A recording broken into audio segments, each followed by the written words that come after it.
मौद्रिक नीति के उपाय,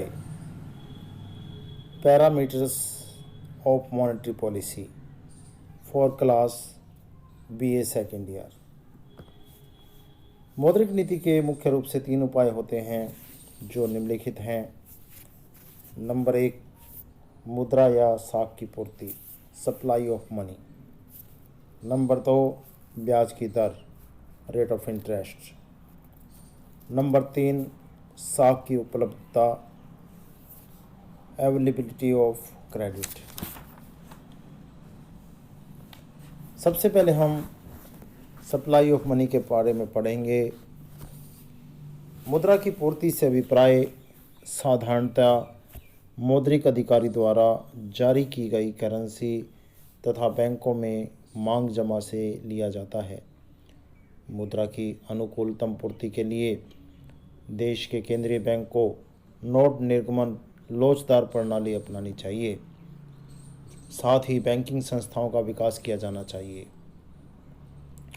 जिससे उनकी जमाओं में वृद्धि की जा सके। नंबर 2, ब्याज की दर, रेट ऑफ इंटरेस्ट। ब्याज की दर मौद्रिक नीति का एक अन्य महत्वपूर्ण पैरामीटर है। अल्पविकसित देशों में कृषि तथा औद्योगिक क्षेत्रों में सस्ती ब्याज दर नीति अपनाई जानी चाहिए। इस नीति का सट्टे, जमाखोरी आदि के लिए किए जाने वाले दुरुपयोग के रोकने के लिए विभेदात्मक ब्याज दरों की नीति का अनुसरण किया जाना चाहिए। देश के प्राथमिक क्षेत्रों जैसे लघु उद्योग, कृषि आदि में ब्याज की दरें कम होनी चाहिए, परंतु अन्य उत्पादक कार्यों के लिए ब्याज की दर ऊंची होनी चाहिए। कीमतों में होने वाली वृद्धि पर प्रतिबंध लगाने के लिए कुल मांग को कम करना आवश्यक है। कुल मांग को कम करने के लिए ब्याज की दर बढ़ा दी जानी चाहिए तथा मुद्रा की उपलब्धि में भी कमी करनी चाहिए।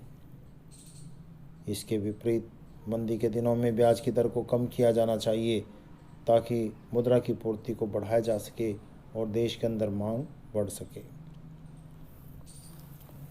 मुद्रा की उपलब्धता।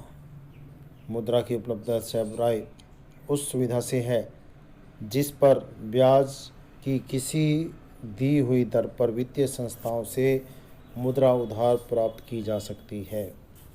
मुद्रा की उपलब्धि से अभिप्राय वास्तव में साख नियंत्रण से है, क्रेडिट कंट्रोल से है। मौद्रिक नीति का एक यह महत्वपूर्ण पैरामीटर है। मौद्रिक नीति को लोग सदैव साख नियंत्रण की नीति के रूप में पहचानते हैं। मौद्रिक नीति के सभी उपकरण प्राय साख नियंत्रण के उपकरण ही होते हैं। मात्रात्मक तथा गुणात्मक साख नियंत्रण, quantitative and qualitative credit control. जहाँ तक साख नियंत्रण की बात है, हम साख नियंत्रण को मुख्य रूप से 2 भागों में बांट सकते हैं, मात्रात्मक तथा गुणात्मक, क्वांटिटेटिव एंड क्वालिटेटिव। मात्रात्मक साख नियंत्रण से अभिप्राय केंद्रीय बैंक की गैर भेदमूलक साख नीति से है, अर्थात मौद्रिक नीति को लागू करते समय अर्थव्यवस्था के सभी क्षेत्रों के साथ एक जैसा व्यवहार किया जाता है। गुणात्मक साख नियंत्रण से अभिप्राय सरकार की भेदमूलक साख नीति से है। इसके अंतर्गत देश में प्रचलित आर्थिक स्थिति के अनुरूप विभिन्न वर्गों के साथ विभिन्न व्यवहार किया जाता है। उदाहरण के लिए मुद्रास्फीति के दौरान, विशेषकर जब मुद्रास्फीति का कारण खाद्यान्नों की पूर्ति में कमी पाया जाना है, जैसा कि हम अल्पविकसित देशों में देखते हैं। केंद्रीय बैंक केंद्रीय कृषि क्षेत्र को उपलब्ध किए जाने वाली साख में कोई कमी नहीं करता, जबकि औद्योगिक तथा व्यापारी वर्गों को दी जाने वाली साख में कमी की जाती है। गुणात्मक साख नियंत्रण को चयनात्मक साख नियंत्रण भी कहते हैं। मात्रात्मक साख नियंत्रण की नीति के उपकरण, policy instruments of quantitative credit control. मात्रात्मक साख नियंत्रण के मुख्य नीति उपकरण व विधियाँ निम्नलिखित हैं, जैसे बैंक दर, बैंक रेट, बैंक दर साख नियंत्रण की एक महत्वपूर्ण विधि है। बैंक दर ब्याज की वह न्यूनतम दर है जिस पर किसी देश का केंद्रीय बैंक दूसरे बैंकों की प्रथम श्रेणी की प्रतिभूतियों को भुनाने के लिए अथवा स्वीकृत प्रतिभूतियों पर ऋण देने के लिए तैयार होता है। बैंक दर बढ़ने से ब्याज की दर बढ़ती है तथा इसके विपरीत बैंक दर के कम होने से ब्याज की दर कम होती है। बैंक दर का प्रयोग मुख्य रूप से आर्थिक स्थिरता के उद्देश्यों को प्राप्त करने के लिए किया जाता है।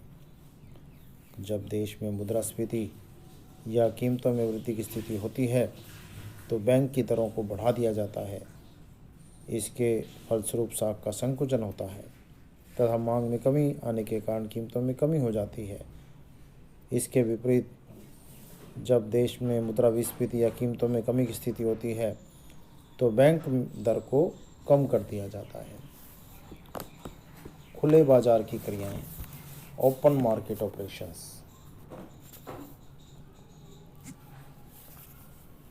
जब किसी देश का केंद्रीय बैंक या सरकार खुले बाजार में प्रतिभूतियों को खरीदते और बेचते हैं तो इस क्रिया को खुले बाजार की क्रिया कहते हैं।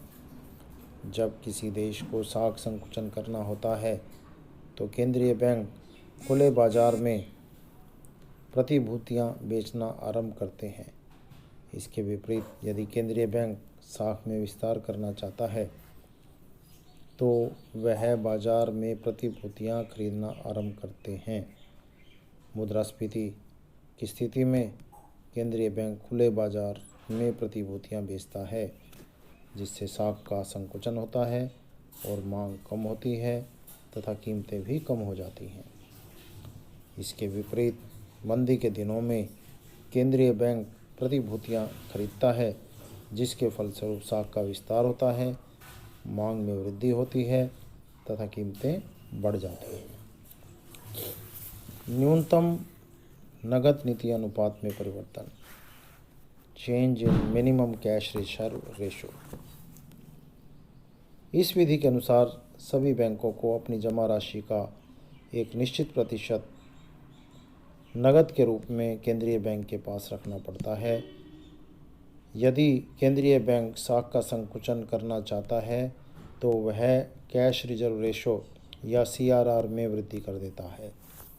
इसके फलस्वरूप बैंकों को अपनी जमा राशि का अधिक भाग केंद्रीय बैंक के पास रखना पड़ता है। उनके पास जमा राशि का भाग कम हो जाता है, इसलिए वे साख का निर्माण नहीं कर सकते। इसके विपरीत जब केंद्रीय बैंक साख का विस्तार करना चाहता है तो वह नगद निधि अनुपात को कम कर देता है। इसके फलस्वरूप बैंकों के पास नकदी बढ़ जाती है और वे साख का निर्माण अधिक कर सकते हैं।